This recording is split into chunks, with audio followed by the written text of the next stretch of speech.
Good evening. Thank you for joining me. Tonight's message I've entitled A Holy Place. Where are you at on your spiritual journey? Do you feel like you're drawing closer to God? Do you feel stagnant? In the book of James chapter 4, verse 8 says, draw near, come near to God, and He will draw near, come near to you. How do we do that? How do we take the steps to draw close? The Amplified version, the Amplified Bible, states that verse and gives us a little bit of insight into it, where it says, come close to God with a contrite heart, and He will come close to you. You see, we're on a journey. There's a journey that I discovered that was from the head to the heart. The journey from the head to the heart. And I spent a good portion of time away from God by thinking that the more I learned, the more knowledge that I had, the closer to God I would be. That it was more of just studying and reading and just having that knowledge instead of applying that knowledge. You see, I spent a good portion of my time away from God by having what I refer to as head knowledge, what could be known as head knowledge.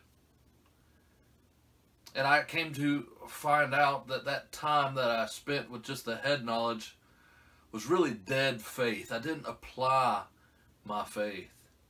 Dead faith. It was having a form of godliness, but denying its power. In James 2, verse 17, it tells us that faith by itself, if it is not accompanied by action, is dead. You see, if I don't use my faith, apply my faith, if I don't put it into action, it is dead. Just like that head knowledge, if it stays there in the head, intellectually, knowing something about God, but not applying it, it's dead faith. That head knowledge, knowing about God, must be applied. How does knowing about God carry out into your own life? Sure, I had this head knowledge. I knew about God, but the head knowledge must travel down from the head and into the heart, to really experience God. There must be a change in heart. Come close to God with a contrite heart, and He will come close to you. How do we get the heart to draw near to God? First, we must understand that it is a work of God. The heart is created. The psalmist cries out to God, requesting a pure heart. The psalmist says, create in me a pure heart, O God. The psalmist prays to God for a pure heart. It is his request that God do a creative work in him. Is that your prayer? God, do a creative work in me. Create in me a pure heart, O God. A clean, pure heart. Jesus said, blessed are the pure in heart, for they will see God. They will experience God. The psalmist appeals to God in that psalm. He appeals to God and looks to God for cleansing. You see, the psalmist was confronted by his need. He saw his sin, he saw his iniquity, and he's confronted by his need. Do you see a need for cleansing in your life? We can all say the prayer, Lord, I need you to do a creative work in my life. Wash away all my sin, my iniquity, whatever that might be hindering my relationship with you, my walk with you. Cleanse me from my sin, from me missing the mark, from missing what you have for me, for what you have planned in my life. Lord, cleanse me from sin, from missing the mark. And help me to see what is truly sinful. Help me to see what is sinful in my life and to acknowledge that sin, to confess that sin. And Lord, I ask you to remove these defects of character.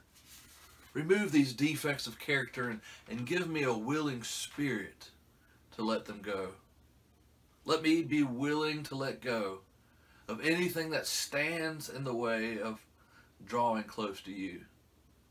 Cleanse me. Wash me. We draw near with a heart that is created, that confesses a need to be cleansed. The pure in heart will see, will experience God. And we draw near with a heart that is contrite. The Hebrew word translated contrite is dal kal, which means to crush. The psalmist says in Psalm 51 verse 17, my sacrifices, O God, the sacrifices of God are a broken spirit, a broken and contrite heart, a crushed heart. O God, you will not despise. And we read in the book of Isaiah, Isaiah 57:15, thus says the one who is high and lifted up, who inhabits eternity, whose name is holy. I dwell in a high and holy place, and with the oppressed and humble in spirit, to restore the spirit of the lowly and revive the heart of the contrite. You know, in order to draw near, it's helpful to know where to draw near to. Where is God? Where is He? Where does He dwell? This verse that we just read tells us that God inhabits eternity. He dwells in a high and holy place. And this is an important and with the oppressed and humble in spirit, to restore the spirit of the lowly and revive the heart of the contrite. Blessed. Blessed are the poor in spirit, for theirs is the kingdom, the inhabitation of God. Blessed are the pure in heart, for they will see, experience God. You see, the heart is created, confessing the need to be cleansed. It is crushed and contrite. And this is where the Lord dwells. As the Apostle Paul said, we are the temple of the living God. And he encourages us, he exhorts us to let us purify ourselves, from everything that contaminates body and spirit, perfecting holiness out of reverence for God. We continue back in the book of Exodus where we left off. We read about Moses, where Moses comes to a place. He comes to a high and holy place, known as the mountain of God. We are told in the text that Moses is staying with a priest. He is living with a priest of Midian. Some verses refer to him by the name of Reuel, which means a friend of God. Or Reuel can mean one who is intimate with God. In other places, he's referred by the name of Jethro, which means his excellence or his remnant. He is a priest of Midian. And one can't but help think that it could have been he who possibly told Moses about this mountain of God known as Horeb. The name Horeb means arid and dryness, like a desert. It's curious that Moses would lead a flock to such a place. We read in Exodus chapter 3, verse 1. I hope that you have your Bible in front of you. We turn there to Exodus chapter 3, verse 1 and read, "Now Moses was tending the flock of Jethro, his father-in-law, the priest of Midian. And he led the flock to the far side of the wilderness and came to Horeb, the mountain of God." You know, to me, reading this text, it sounds like this was a trip. It was a trip. Moses sets out. He sets out leading this flock to the far side of the wilderness. For me, I think Moses went out with the intention to arrive at this mountain. Moses set out to seek God. Moses was seeking. Moses went out to the mountain of God. Why? Why was it called the mountain of God? Did something happen there? Was there some experience that took place there? What happened there? How did it get this title? How did it get this name, the mountain of God? We know it's a high place, for it is a mountain. It's a high place. Moses arrives at Horeb, the mountain of God. And there Moses has a spiritual experience. It's no longer just head knowledge for Moses. He experiences God at the mountain of God. We pick back up in verse 2, Exodus chapter 3. There, at the mountain of God, there, the angel of the Lord appeared to him in flames of fire from within a bush. Moses saw that though the bush was on fire, it did not burn up. So Moses thought, I will go over and see this strange sight, why the bush did not burn up. Here Moses sees the laws of nature suspended. Moses has experienced fire before. He knows that fire burns. Fire burns up. Fire incinerates. This fire, however, acted outside of the natural. It acted outside of the normal. It was supernatural. And we can often be bewildered when things don't line up, when things don't go according to our plans, when things don't fit our own understanding of how things work, how things are supposed to be. When things don't fit nicely in our own little boxes and exceeds our own boundaries and parameters that we have constructed according to our own personal experience. This experience was something out of the norm for Moses. It was supernatural. And so Moses wanted to have a closer look. He wanted to investigate. Picking back up in verse 4.